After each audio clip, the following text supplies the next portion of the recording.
Queridos amigos, estamos iniciando con la palabra del Señor.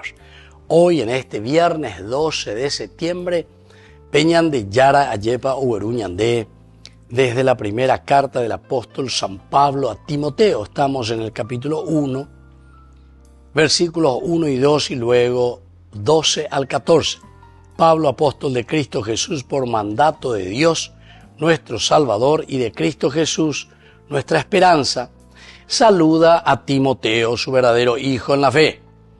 Te deseo la gracia, la misericordia y la paz que proceden de Dios Padre y de Cristo Jesús nuestro Señor. Doy gracias a nuestro Señor Jesucristo porque me ha fortalecido y me ha considerado digno de confianza, llamándome a su servicio a pesar de mis blasfemias, persecuciones e insolencias anteriores. Queridos amigos, aquí el Señor nos está diciendo a través de San Pablo la flaqueza, es decir, nuestras debilidades, es decir, nuestros pecados. Porque Pablo primero se presenta y dice, bueno, yo soy nada más y nada menos, queridos amigos, apóstol, dice, de Jesucristo. Pero después comienza en su presentación a decir justamente que él da gracias a Dios,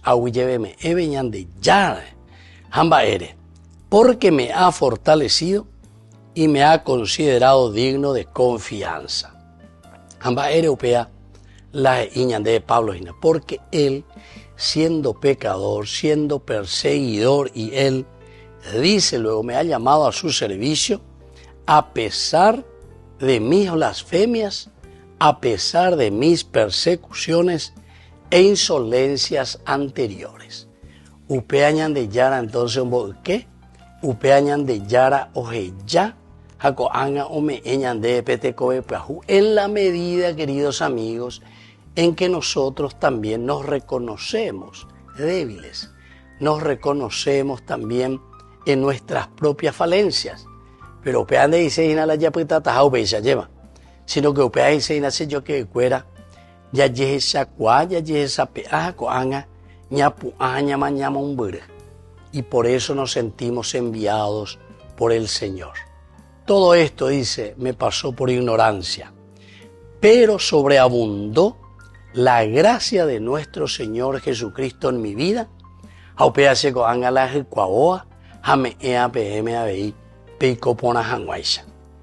Que la bendición de Dios descienda sobre cada uno de ustedes, el Padre y el Hijo y el Espíritu Santo. Amén.